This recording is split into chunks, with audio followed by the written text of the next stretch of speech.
নমস্কার বন্ধুরা, আজকে আমি কাঁকরোলের চপ বানিয়ে দেখাবো। প্রথমে কাঁকরোলগুলো কেটে ধুয়ে কাঁকরোলের ভিতরে হাতি বের করে নিলাম। হাতি বের করা হয়ে গেলে কাঁকরোলটা সেদ্ধ দিয়ে দিলাম। মশলাটা ব্লেন্ড করে নিলাম। পুরটা বানিয়ে নিলাম। পুরটা বানানো হয়ে গেল কাঁকরোলের মধ্যে চপের মতো শেপ দিয়ে নিলাম। প্রত্যেকটা কাঁকরোলের চপের মতো শেপ দিয়ে নিলাম।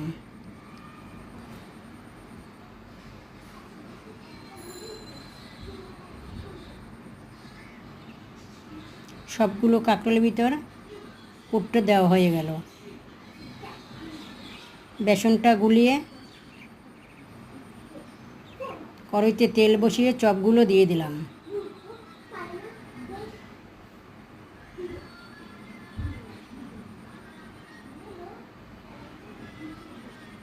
চপগুলো ফিরিয়ে নিলাম।